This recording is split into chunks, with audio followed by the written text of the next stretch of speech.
성경 말씀 같이 보겠습니다. 구약 성경 사무엘하 23장 1절부터 7절입니다. 같이 한번 읽겠습니다. 시작. 이는 다윗의 마지막 말이라. 이새의 아들 다윗이 말하며 높이 세워진 자 야곱이 하나님께로부터 기름 부음 받은 자 이스라엘의 노래 잘하는 자가 말하노라. 여호와의 영이 나를 통하여 말씀하시며 그의 말씀이 내 혀에 있도다. 이스라엘의 하나님이 말씀하시며 이스라엘의 반석이 내게 이르시기를 사람을 공의로 다스리는 자 하나님을 경외함으로 다스리는 자여 그는 돋는 해의 아침빛 같고 구름 없는 아침 같고 비 내린 후의 광선으로 땅에 소음이 돋는 새풀 같으리니라 하시도다. 내 집이 하나님 앞에 이같이 아니하냐. 하나님이 나와 더불어 영원한 언약을 세우사 만사에 구비하고 견고하게 하셨으니 나의 모든 구원과 나의 모든 소원을 어찌 이루지 아니하시랴. 그러나 사악한 자는 다 내버려질 가시나무 같으니 그는 손으로 잡을 수 없음이로다. 그것들을 만지는 자는 철과 창자루를 가져야 하리니 그것들이 당장에 불살리리로다 하니라. 아멘. 기도하겠습니다. 하나님 아버지, 이 시간에 말씀을 묵상합니다. 우리가 아버지의 마음을 알고 그 뜻을 깨닫고 하나님이 기대하는 백성으로 살게 도와주시옵소서. 의탁하오며 예수 그리스도 이름으로 기도하옵나이다. 아멘. 우리는 지금 코로나19라고 하는 19라고 하는 위기 속에 살고 있습니다. 이미 여러분도 알고 있듯이 14세기에는 엄청난 패스트로 인해서 흑사병으로 유럽의 3분의 1이 죽었습니다. 1918년인가요? 그때는 스페인 독감으로 5천만 명 정도가 전 세계 인구가 죽었습니다. 많은 사람들이 고통하고 죽어가는 현실을 우리는 봅니다. 근데 성경도 그렇습니다. 성경에 보면 수많은 재난과 재앙으로 많은 사람들이 죽습니다. 이런 코로나 위기 때 사람들은 늘 질문을 하죠. 하나님은 살아계십니까? 근데 우리는 그렇게 질문하면 안 됩니다. 성경은 하나님이 살아계시냐고 질문하는 기도들도 있지만 하나님은 우리에게 하나님의 뜻이 무엇입니까? 라고 물어보기를 원하시기 때문이에요. 이 위기가 올수록 우리는 세 가지 반응을 보입니다. 보통 그 흑사병이 왔을 때 유럽의 그 고통 속에서 사람들이 반응을 했는데 첫째는 쾌락으로 빠졌다고 그럽니다. 쾌락으로 빠졌다는 얘기는 어차피 우리는 끝났다. 이제 멸망했다. 막 사는 거죠. 두 번째 반응은 종교적인 반응이었지만 약간 종말론적인 반응이에요. 세상이 망한다면 우리는 모든 걸 포기하고 모든 재산을 내려놓고 죽음을 준비하자. 이런 거죠. 세 번째는 왜 이런 일이 벌어졌을까라고 삶에 대해서 통찰하고 성찰하고 물어보는 거예요. 소크라테스가 그랬던 것처럼 성찰하지 않는 인생은 무가치하다 그랬잖아요. 삶에 대해서 물어보는 거죠. 왜 이런 일이 벌어졌을까? 그 질문 때문에 14세기 이후 르네상스가 발생을 하게 됐고 하나님을 안 믿는 사람을 르네상스를 통해서 인간의 이성을 강조했지만 종교개혁자들은 하나님을 붙들고 하나님 앞에서 자기 인생과 우리 인생을 돌아보게 되었던 거예요. 우리도 이 시기에 이 코로나 위기에서 하나님께 물어야 돼요. 왜 하나님 지금 무엇 때문에 이 일을 하십니까? 뉴노멀이라고 하는 이 시기에 새로운 삶과 새로운 가치와 새로운 기준이 대체 무엇입니까? 그리고 하나님 기대하는 삶을 살아야 되겠죠. 로버트 러들럼이라고 하는 분이 쓴 소설, 그게 영화화 됐는데 영화 제목이 본 아이덴티티. 여러분 보신 분이 많이 알 거예요. 아주 재미있는 영화예요. 겉으로 포장된 건 첩보 영화, 스릴러 영화입니다. 하지만 로버트 러들럼은 그 소설을 영화하기 전에 소설을 쓴 이유가 있었다고 그래요. 뭐냐? 영화를 보면 첫 장면에서 지중해, 아주 어두운 지중해 바다에서 한 사람이 시체처럼 둥둥둥 떠다닙니다. 선원들이 그 사람을 건져 올립니다. 그리고 그 사람이 정신을 차리자 묻습니다. 당신은 누구입니까? 맷 데이먼이 얘기하죠. 내가 누군지 잘 모르겠어요. 로버트 러들럼의 의도는 그거였어요. 이 땅에 수많은 사람들이 마치 지중해 바다 위에 둥둥 떠다니는 시체처럼 내가 누군지, 내가 왜 사는지를 물어보지 않고 사는 사람들이 너무 많다는 거예요. 뭔 아이덴티티, 내가 태어난 이유, 내 정체성이 무엇일까? 그것을 물어보려고 그 영화를, 아니 소설을 만들었다는 거죠. 우리는 즐겁게 영화를 봤지만 실제로 그 영화는 무척 철학적인 소설에서 등장하는 거예요. 당신은 누구입니까? 여러분은 어떤 사람입니까? 옛날에 단테가 신곡 지옥편에서 그런 얘기를 하죠. 우리는 길을 따라 절반을 더 가야 하는데 큰 숲에서 내 모습이 보이지 않는다. 갈팡질팡하다 나는 길을 잃어버렸다는 걸 깨달았다. 여러분은 혹시 여러분이 누군지 길을 잃어버린 건 아닙니까? 내가 무엇 때문에, 왜 뿐만 아니라 이 코로나 시기에 나는 진짜 하나님을 믿는 사람일까? 내가 하나님을 믿는다는데 이 코로나에서 내가 보이는 이 반응은 하나님이 기뻐하실 믿음의 반응일까? 나는 신앙이니까? 여러분 물어봐야 되지 않겠습니까? 오늘 보면 사무엘하 23장 1절은 이렇게 시작했어. 이는 다윗의 마지막 말이라. 여러분 마지막 말이라는 단어는 유언이라는 뜻으로 우리가 읽을 수 있지만 라스트 월드가 유언이 아닙니다. 왜냐하면 유언은 열왕기상 1장 2장에 보면 등장하거든요. 이거는 마지막 말이라는 건 유언이 아니라 자기 인생에 대한 자기 스스로의 신앙 고백이자 자기 평가예요. 하나님 앞에서, 세상 앞에서. 하나님, 나는 이렇게 살았습니다. 세상 사람들을 향하여서는 여러분, 나는 이런 사람이었습니다. 그것을 잊지 말아 주십시오. 그러면서 자기 정체성, 아이덴티티를 증명하고 있는 게 바로 이 마지막 말이라는 거예요.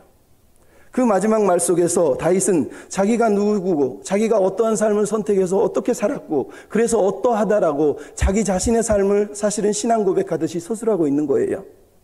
그 내용의 첫 번째가 이렇습니다. 나는 하나님을 예배하는 예배자입니다 라고 고백한다는 거예요.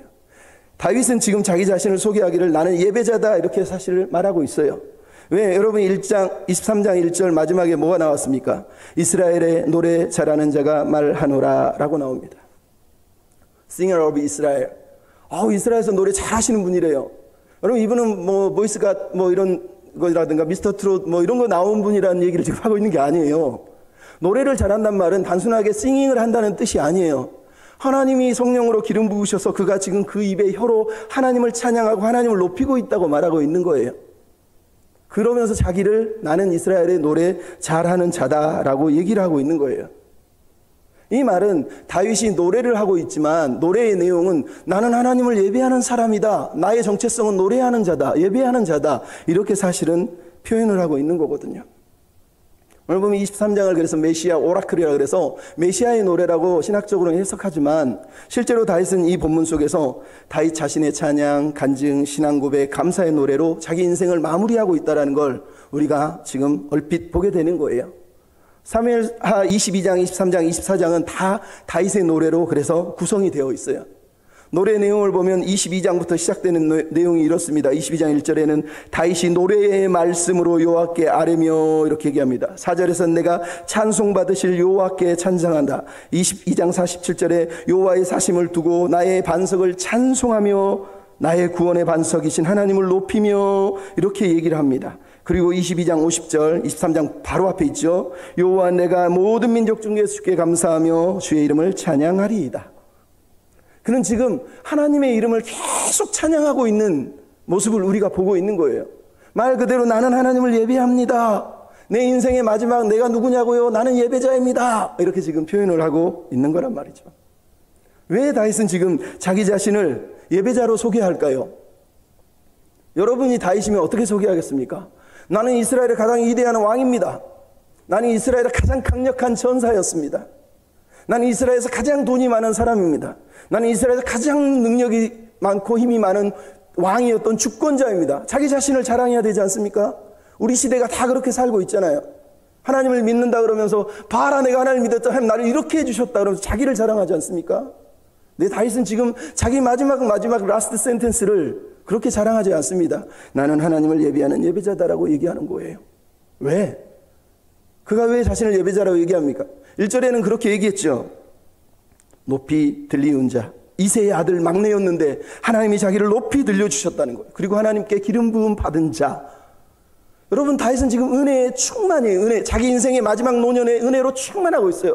나는 다윗의 2세 막내 아들, 형들도 아버지도 돌아보지 않던 사람인데 하나님이 나를 높이 세워서 기름을 부어서 하나님이 이스라엘의 기름 부은 자로 나를 삼아주셨다는 거예요. 그러니 내가 찬양하지 않을 수 있냐는 거죠. 여러분은 어떻습니까?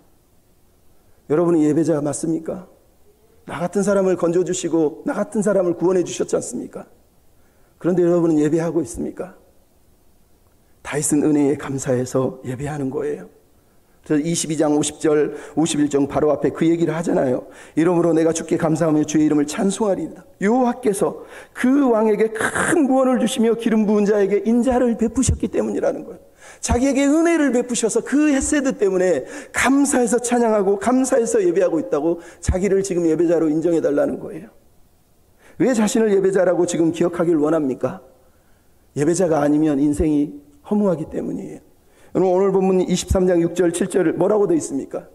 그러나 사악한 자는 다 내버려질 가시나무 같으니 손으로 잡을 수가 없어서 만지는 자가 철과 창자를 가져야 그래서 당장에 불살라야 할 것이다 라고 얘기하는 거예요.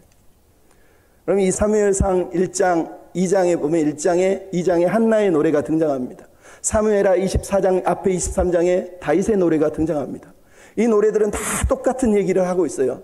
하나님은 가난한 자를 높이시고 높은 자를 내추시는 하나님이세요. 교만한 자를 낮추시고 겸손한 자를 올려주시는 분이세요. 하나님은 죽이기도 하고 살리시기도 하는 것. 하나님을 대적하는 자는 멸하시지만 하나님을 의지하는 사람을 하나님은 보호하시는 거예요. 그 사람은 예배하는 사람이에요. 하지만 하나님을 대적하는 인생은 가시나무다라고 오늘 얘기하네요. 그를 가시나무 사악한 자, 영어로 rebellious라고 얘기하는 거예요. 하지만 다른 번역에는 evil man, worthless 이렇게 얘기하고 있어요. 무슨 얘기냐? 하나님이 가시나무처럼 무가치하게 여기는 사람, 무가치하다는 거, worthless, 무의미하다는 거예요. 그 인생들은 그냥 칼과 창자루로 막 베어가지고 불살라 던져버린다는 거예요. 하나님을 예배하지 않은 인생은 하나님이 보실 때 무가치한 거예요. 그 사람이 아무리 돈이 많고 아무리 부유하고 명예가 있어도 사무엘 상하에서 이 리벨리우스한 사람이 누굽니까? 리벨리언한 사람이 사울이에요. 사울. 하나님이 그를 왕으로 세워서 높여줬는데 그는 하나님을 대적합니다. 하나님이 기름 부은 다윗조차 죽이려고 평생을 복수심에 사로잡혀 살았단 말이에요. 그래서 그가 무가치한 인생이 된 거예요. 그를 벳산 성벽에다 옷을 벗겨서 갈기갈기 찢어서 걸어붙이신 게 하나님이신 거예요. 가시나무라는 거예요. 아무 의미가 없다는 거예요. 여러분, 하나님을 믿으면서 세상의 명예와 욕망을 다 쥐고 살려고 하는 그 인생들을 하나님 볼 때 worthless, 무가치하다는 거예요. 그래서 다윗이 얘기하는 거예요. 나는 예배자라는, 나를 예배자로 기억해라. 왜? 하나님을 예배하는 사람만이 하나님이 기억하시고 인생에 대해서 하나님이 칭찬해 주실 인생이기 때문이라는 거예요. 여러분은 어떤 삶을 살고 싶습니까? 1906년부터 1976년에 미국에 하워드 휴즈라고 하는 사람이 살았어요. 이 사람은 엄청난 부유함을 누려서 영화 에비에이터가 그 사람을 주인공으로 해서 마지막 생애를 들려주고 있어요. 그 사람이 가진 돈이 얼마나 많았는지 숙박업, 항공업, 그 다음에 뭐 연예인들, 영화 사업까지 모든 사업을 다 짊어지고 말 그대로 부유함을, 거기다가 비행기를 좋아해서 비행기까지 운전하면서 에비에이터 항공사가 돼서 살았죠. 자기 인생이 운전하고 사는 거죠.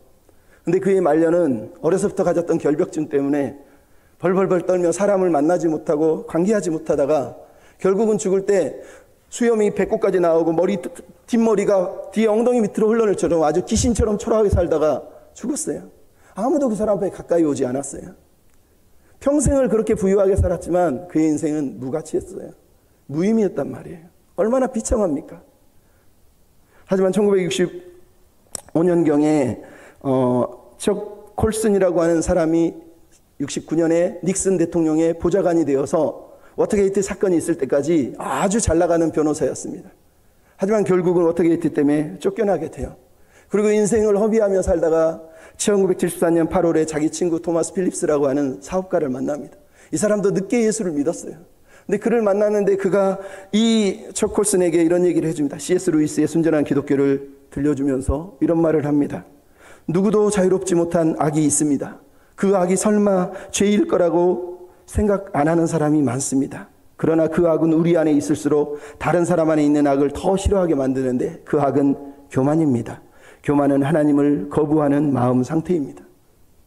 이 글을 들려주는데 척 콜슨이 얼마나 놀랐는지 그 자리에서 벌벌벌 떨면서 얼굴이 화끈화끈하면서 부끄러워.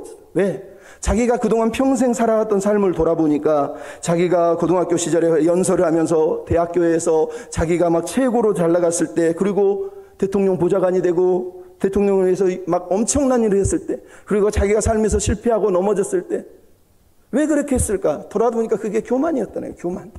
단 한 번도 하나님이 계심을 인정하지 않고 자기 힘으로 자기 마음대로 살아보려고 했던 그 인생이 느껴지니까 너무 쓰라린 거예요.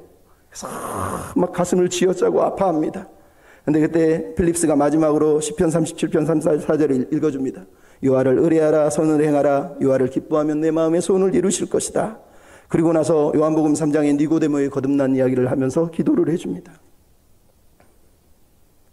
그리고 나서 집으로 돌아가는 길에 자동차를 끌고 가다가 고속도로에 차를 탁 세우고 그 자리에서 파킹하고 엉엉 울면서 눈물로 회개를 합니다. 자기가 그동안 잃어버렸던 것을 드디어 찾은 거죠. 그리고 아내에게 얘기합니다. 여보, 내 인생에서 놓쳐버린 모든 것들을 드디어 찾았어. 그가 잃어버린 모든 게 뭡니까? 하나님이에요. 하나님. 그가 하나님을 찾았다라고 얘기하는 거예요.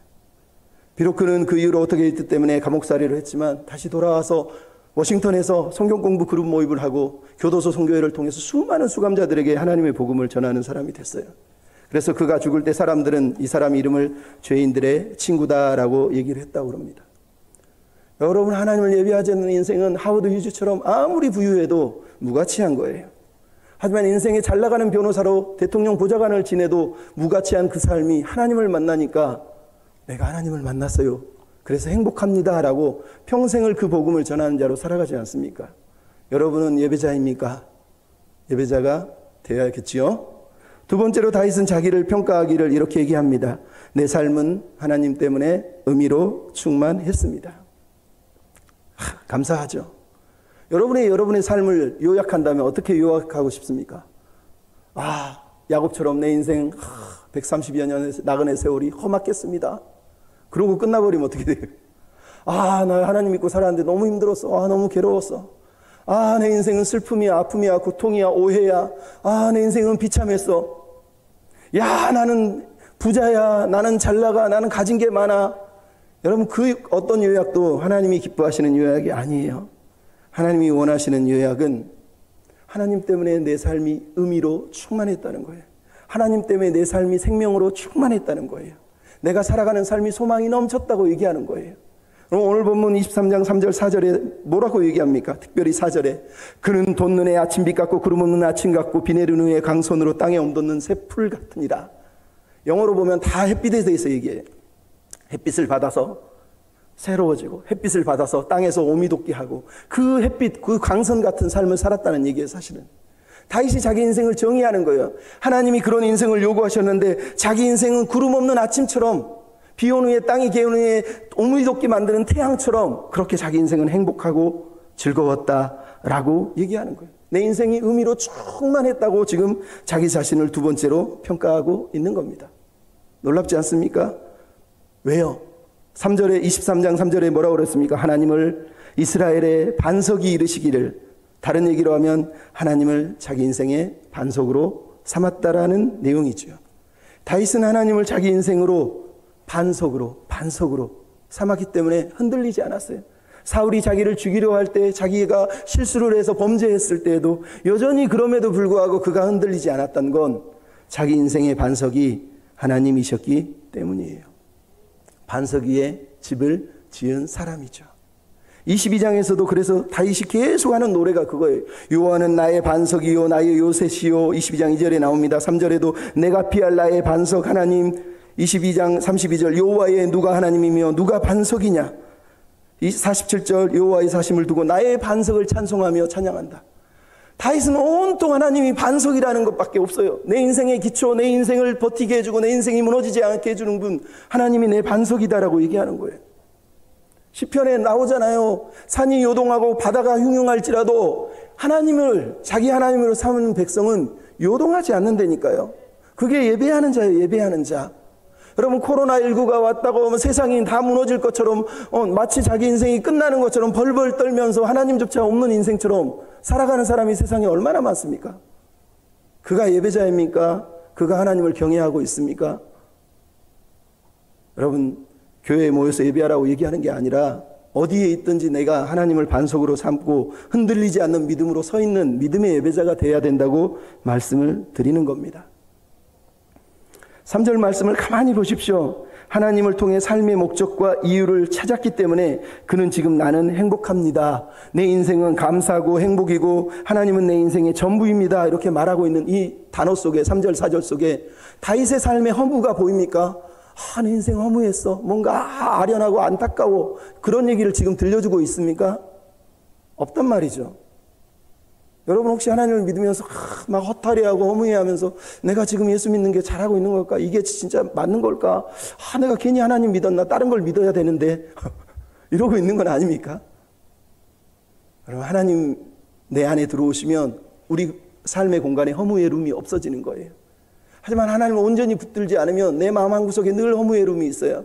그 허무의 공간에 바람이 푹푹 들어올 때마다 쓰리고 아파요. 내 믿음이 정상일까? 나는 잘 믿고 있는 걸까? 그 비참한 거죠. 여러분 옛날에 성철스라고 하는 분이 돌아가셨어요. 돌아가시면 유언을 했죠. 내가 평생에 미친 남녀 무리를 속였으니 죄업이 하늘에 미치고 수미산을 지난다. 활활 붙는 아비지옥에 떨어지니 한이 망갈래다. 평생 그 많은 불교 신자들을 섬긴 사람이 하는 말이에요. 내가 평생 미친 남녀의 무리를 속였으니 죄업이 하늘에 미치고 수미산을 지나 내가 아비지옥에 떨어진다. 자기 인생의 마지막 요약이 이렇게 들어갔다라는 걸 여러분이 생각해 보십시오. 그분을 비난하는 게 아니라 그분의 요약에 대해서 얘기하는 거예요. 내 인생이 평생 남을 속였구나. 나 불행해. 여러분 이렇게 우리가 요약한다면 슬프지 않겠습니까? 여러분의 요약은 무엇입니까? 나는 하나님 때문에 행복했어. 나 하나님 때문에 행복해. 이렇게 말하면 좋지 않겠습니까? 1654년 11월 23일 블레이즈 파스칼은 마차를 타고 가다가 다리에서 말이 힝 하면 뛰면서 떨어지는 바람에 죽을 뻔했습니다. 그 사건을 계기로 그날 밤 집에 가서 기도를 하면서 하나님이 자기를 만나주시고 자기를 살려주신 은혜를 쪽지에 기록을 했습니다. 이미 여러분이 많이 들으셨겠지만 그가 죽고 나서 자기 누이가 여기에 뭔가 있어서 여기를 잘라보니까 거기에 편지가 들어있는데 쪽지에 양피지로 써있는 글이 있었죠. 그가 1654년 11월 23일 성 클레멘트의 날 밤 10시부터 12시 하나님을 만나고 나서 감격을 해서 쓴 기록이에요. 아브라함의 하나님, 이삭의 하나님, 야곱의 하나님, 확신, 감격, 기쁨, 예수 그리스도 하나님, 나의 하나님, 하나님 외의 모든 것을 다 잊어버린 날, 기쁨. 나는 당신에게 떠났으나 이제 나는 영원히 당신을 떠나지 않겠습니다. 예수 그리스도. 당신을 저버리고 피하고 부인하고 십자가에 못 박았습니다. 이제는 절대로 당신을 떠나지 않겠습니다. 이 땅에서 잠깐의 노력을 통해 얻은 영원한 기쁨, 나는 당신의 말씀을 결코 잊지 않겠습니다. 하나님을 만난 감격 때문에 기쁨, 확신. 여러분 이게 하나님을 만난 사람의 삶이에요. 그 또한 오래 살지 않았지만 파스칼의 나머지 인생이 얼마나 기독교를 뜨겁게 변증하며 살다가 방세를 쓰고 그렇게 살다가 죽었습니까? 그 이전의 수학자나 과학자보다 그가 하나님 앞에서 신앙으로 묵상했던 방세와 같은 책들이 얼마나 많은 도전을 주냐는 거죠. 하나님을 만나서 그런 거예요. 여러분의 삶에 하나님의 룸이 있습니까? 여러분은 의미로 충만하십니까? 그렇게 살았으면 좋겠습니다. 마지막으로 다윗은 자기 삶을 이렇게 우리에게 고백하고 있습니다. 하나님이 내 삶의 유일한 청중이십니다. 여러분 다윗의 고백의 핵심이 그거예요. 나는 오직 하나님 안에서 하나님 때문에 하나님만 바라보고 하나님으로 인해 행복했고 하나님만 의지하여 살아가고 있습니다 라고 고백하는 거예요. 여러분 우리가 둘러보십시오. 수많은 영화, 광고, TV 계속 떠드는 게 뭐예요? 세상의 가치관을 세상의 이야기를 들려주면서 이거를 사라, 이거를 가져라, 이것을 누려라, 그래야 행복하다, 그래야 의미가 있다, 그래야 삶이 좀 더 안전하다. 세상이 우리에게 들려주는 거예요. 그걸 들으라고 그러는 거예요. 그래서 그 기준을 가지고 우리 인생을 파악하고 우리 인생을 점검하면 평가해보면 무슨 일이 벌어집니까? 쟤가 나보다 많이 가졌네, 쟤가 나보다 좋은 걸 가졌네, 쟤가 나보다 잘 사는 것 같은데 계속 비참한 거예요. 무의미한 거예요. 가슴이 아픈 거예요. 근데 다윗은 지금 자기 인생의 평가를 세상의 잣대를 가지고 평가하지 않아요. 그는 자기가 살아온 인생을 세상의 관점이 아니라 하나님의 관점을 가지고 평가를 하고 있는 거예요. 하나님이 말씀하셨고 하나님의 말씀대로 나는 살았다. 그래서 나는 행복하다. 하나님을 바라보고 살았다라고 얘기하는 거예요. 여러분 그걸 오늘 본문에서 정확하게 얘기하면 3절에 하나님이 뭐라고 그랬다고요? 이스라엘 하나님 말씀하시되 이스라엘의 반석이 내게 이르시기를 사람을 공의로 다스린 자, 하나님을 경외함으로 다스리는 자, 그 사람이 인생이 의미가 있을 것이다 라고 했다는 거예요. 그랬더니 5절에 다윗이 대답하죠. 내 집이 하나님 앞에서 이같이 아니하냐. 하나님이 나와 더불어 언약을 세우시고 만사를 구비하고 견고하게 하셨으니 내 구원과 내 모든 소원을 이루실 것이다. 이렇게 다윗의 고백입니다.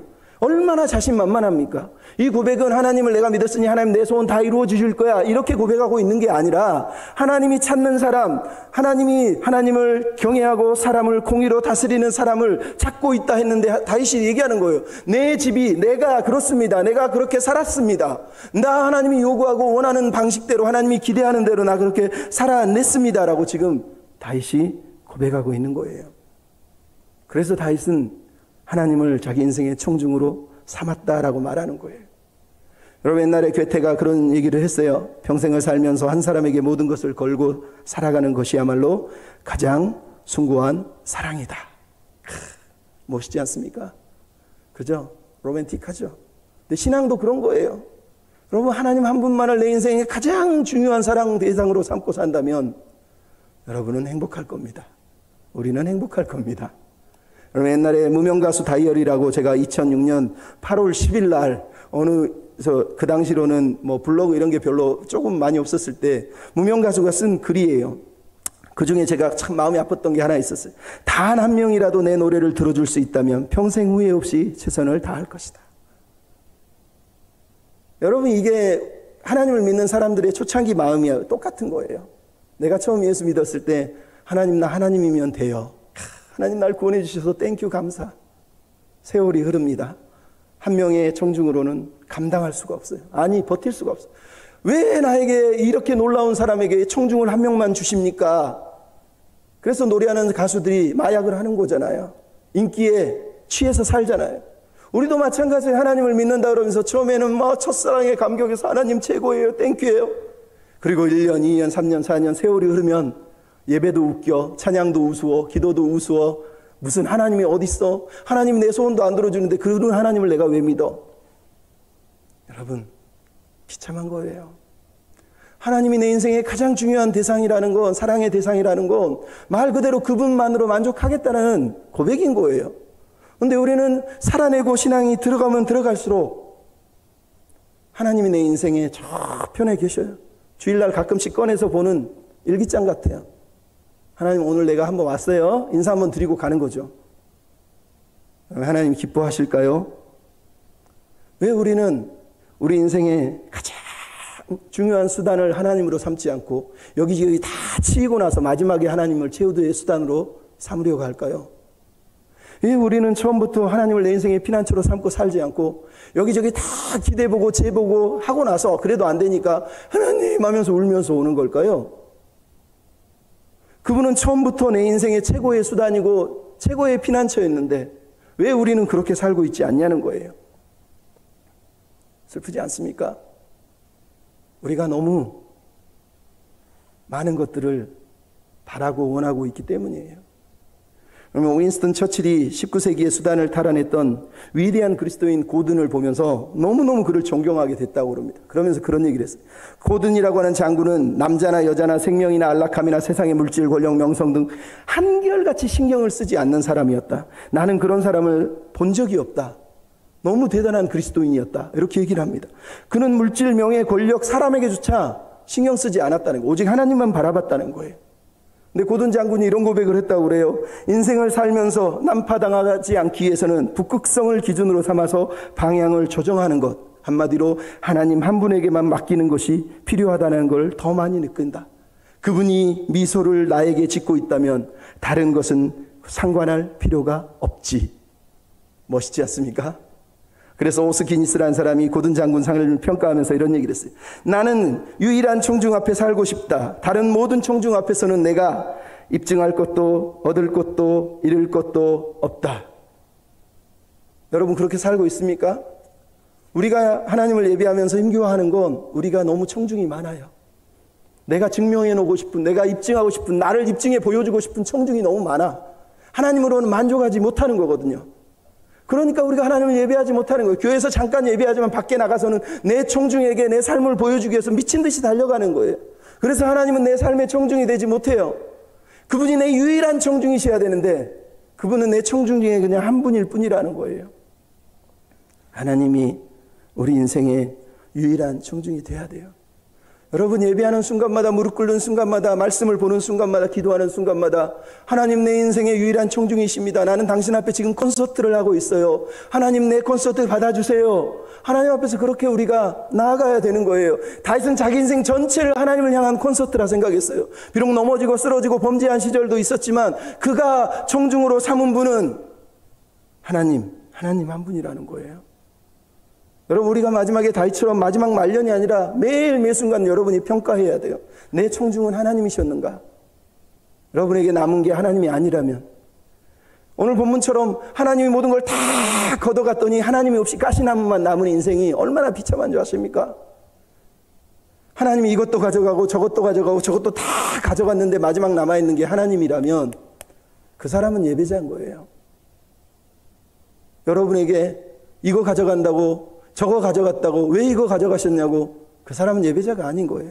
하나님 다 가져가셔도 돼요. 당신만 있으면 돼요가 예배자인 거예요. 여러분 우리에게 하나님은 그것을 요구하시는 거예요. 다윗은 그런 삶을 살았고 그런 삶을 우리가 살아야 된다고 자기를 지금 얘기하는 거. 나는 예배자다. 내 인생은 하나님 때문에 행복했다. 나는 하나님을 청중으로 삼고 하나님만을 바라보고 평생을 살아낸 사람이다. 여러분 나를 그렇게 기억해 주세요. 왕으로, 전사로, 권력자로, 불질에 부유한 사람으로 날 기억하지 마세요. 여러분이 혹시나 다윗을 보면서 그런 꿈을 꿀까 봐, 하나님 믿으니까 왕도 되고, 하나님 믿으니까 권세도 오고, 하나님 믿으니까 돈도 생기고, 하나님 믿으니까 잘 되네. 여러분 그건 하나님을 믿는 게 아니에요. 하나님을 이용해서 뒤에 걸 잡고 있는 거예요. 그래서 다윗은 앞에 걸 다 치우고 하나님만 보게 하는 거예요. 하나님만 예배하라고. 우리의 삶은 하나님 외에 남아있으면 안 되는 거예요. 여러분 옛날에 오스트리아 합수리가 왕가가 장례식을 치를 때, 왕들은 죽을 때 늘 비엔나 카푸친 수도원에서 장례식을 치렀다 그래요. 근데 아주 재밌는 예화가 하나 들려주고 있죠. 옛날에 프란츠 조셉이라고 하는 왕이 죽었습니다. 그래서 비엔나의 카푸친 수도원에 장례식 절차를 따라 운구가 들어갑니다. 근데 수도원에서 문을 안 열어줍니다. 당신은 누구입니까? 라고 위에서 물어봅니다. 밑에서 의정관들이 나는 오스트리아의 황제입니다. 위에서 얘기합니다. 나는 당신을 잘 모르겠습니다. 당신은 누구입니까? 이 의정관들이 다시 얘기합니다. 나는 헝가리와 보헤미아와 모라비아와 고린티아 공작 프란츠 조셉입니다. 나는 당신을 모르겠소. 당신은 누구입니까? 마지막으로 의정관들이 얘기합니다. 저는 하나님의 자비 없이 살 수 없는 불쌍한 죄인 프란츠 조셉입니다. 됐소, 들어오시오. 이랬다는 거예요. 여러분 왜 이야기가 지금까지 들려지는 줄 알겠습니까? 우리가 하나님 앞에 나가서 자랑할 게 하나도 없어요. 내가 왕이었어요. 내가 부자였어요. 내가 대단한 사람이었어요. 웃기지 마세요. 하나님은 내가 불쌍한 죄인입니다. 하나님 없이 살 수 없었습니다. 하나님만이 내 주인이세요. 라고 말하는 사람들을 하나님은 어라, 됐다, 좋아, 오케이 하신다는 거예요. 이 이야기가 그래서 들려지는 거예요. 교만하게 살지 말라는 거예요. 은혜를 구하며 살라는 거예요. 하나님을 바라보고 살라고 얘기하는 거예요. 돌아보십시오. 우리 인생에 은혜가 아닌 게 있었습니까?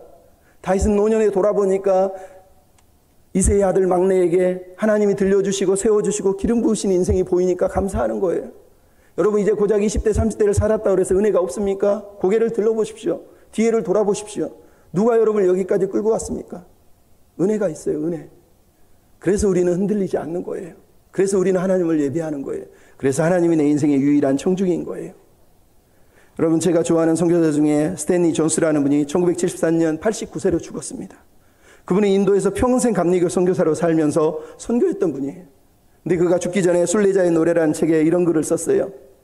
1901년 18살 때 하나님을 만난 이래 내 믿음의 상처는 많지만 그 상처 아래 의심은 없다. 그리스도께서 평생의 동의와 협조로 나를 붙드셨기 때문이다. 그분은 내가 부르는 평생의 명곡이다. 그것은 내가 한때 젊었을 때 객기로 부르는 노래도 아니고 노년에 죽기 전에 희한에 갇혀가지고 슬퍼서 부르는 노래가 아니라 내 나이 83세 처음 18살 예수 그리스도를 주인으로 모셨을 때부터 나는 신명이 난다. 예수 그리스도는 내 삶의 노래시다. 여러분에게 예수 그리스도를 소개합니다. 그렇게 유언하고 돌아가셨어요. 여러분 이게 하나님 우리를 향한 마음이세요. 예수님 때문에 18살 이후로 지금까지 흔들림 없이 신명나게 하나님을 따라서 인생을 살았다고 말하는 거예요. 여러분이 10살 이후, 16 이후, 지금까지 여러분은 신명이 나십니까? 하나님 때문에 행복하십니까? 다윗처럼 나는 예배자였어요. 너무 행복해요. 라고 고백하고 계십니까? 하나님은 그것을 원하시는 거예요. 그래서 내 삶이 하나님의 꿈이 되고, 하나님의 비전이 내 것이 되고, 하나님의 인격이 나의 것이 되고, 하나님의 능력이 내 것이 되어서 살아가기를 하나님이 요구하시는 거예요. 여러분, 우리 그런 믿음의 백성으로 하나님을 유일한 청중으로 살아가시기를 주님의 이름으로 부탁을 드립니다.